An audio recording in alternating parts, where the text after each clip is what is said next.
আসসালামু আলাইকুম রহমতুল্লাহ। কেমন আছেন সবাই? আজকে আমি আপনাদেরকে রাসূলুল্লাহ সাল্লাল্লাহু আলাইহি ওয়াসাল্লামের মৃত্যুর সময়ের ঘটনা আর গোসলের একটি ঘটনা শোনাবো ইনশাআল্লাহ।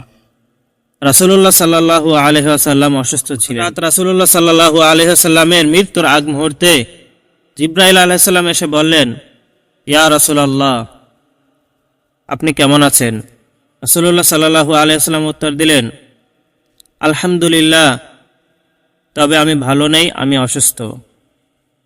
তখন জিবরাইল আলাইহিস সালাম বললেন, ইয়া রাসূলুল্লাহ, আপনার নিকট আজকে নতুন একজন ফেরেশতা নিয়ে এসেছি, যে আপনার কাছে আসার অনুমতি চাচ্ছে।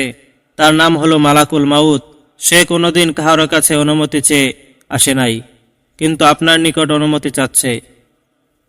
তখন রাসূলুল্লাহ সাল্লাল্লাহু আলাইহি ওয়াসাল্লামের অনুমতি নিয়ে মালাকুল মাউত রাসূলের জান মোবারকের কাছে এসে জিজ্ঞাসা করলেন, আমি আদম আলাইহিস সালাম হতে এই পর্যন্ত কাহারও কাছে অনুমতি নিয়ে আসি নাই, আর কখনো আসবও না, কিন্তু আল্লাহ তাআলা বলেছেন আপনার কাছে অনুমতি নিয়ে আসতে। আপনি কি আমাকে অনুমতি দিবেন? তখন রাসূলুল্লাহ সাল্লাল্লাহু আলাইহি ওয়াসাল্লাম বললেন, আমি যদি অনুমতি না দেই? তখন মালাকুল মাউত বলল, ইয়া রাসূলুল্লাহ, আপনি যদি অনুমতি না দেন তাহলে আল্লাহ তাআলা বলেছেন ফিরে যেতে। আমাদের প্রিয় নবী হযরত মুহাম্মদ সাল্লাল্লাহু আলাইহি ওয়াসাল্লামের কত মর্যাদা, কিন্তু আমরা তা বুঝতে পারি না। আল্লাহ তাআলা স্বয়ং তাকে কত সম্মান করতেন, তাকে কত ভালোবাসতেন, কিন্তু আমরা গুনাহগার উম্মত রাসূলের আদর্শ মেনে চলতে পারি না, তার সুন্নাত পালন করতে পারি না। রাসূলের অনুমতি নিয়ে মালাকুল মাউত আজরাইল আলাইহিস সালাম রাসূলের ওয়াফাত ঘটালেন। এরপর যখন গোসলের সময় আসলো, তখন সাহাবায়ে কেরাম পেরেশানির ভিতর পড়ে গেলেন। রাসূলুল্লাহ সাল্লাল্লাহু আলাইহি ওয়াসাল্লামকে কিভাবে গোসল করাবেন? অন্য সকল মুর্দাকে যেভাবে গোসল করান সেভাবেই করাবেন?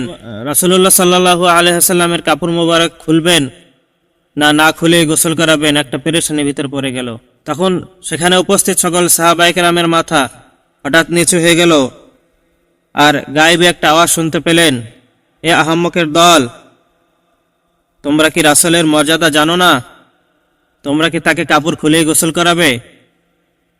তার কাপড় মোবারক না খুলে তাকে গোসল করাও। তখন আবার হঠাৎ তাদের মাথা উঠে গেল।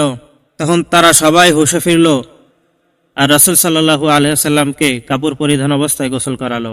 কিছু কিছু হাদিসে পাওয়া যায় রাসূলুল্লাহ সাল্লাল্লাহু আলাইহি ওয়াসাল্লামকে তখন ফেরেশতারা এসে গোসল করিয়েছেন। রাসূলের মর্যাদা কত অসীম তা আমাদের এই ছোট্ট মাথা দিয়ে, ছোট্ট ব্রেন দিয়ে বুঝতে পারবো না।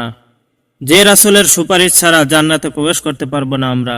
আল্লাহ তাআলা আমাদেরকে রাসূলুল্লাহ সাল্লাল্লাহু আলাইহি ওয়াসাল্লামের সকল আদর্শ, সকল সুন্নাহ মোতাবেক জীবন গড়ার তৌফিক দান করুক। সকলে বলি আমিন। আসসালামু আলাইকুম ওয়া রাহমাতুল্লাহ।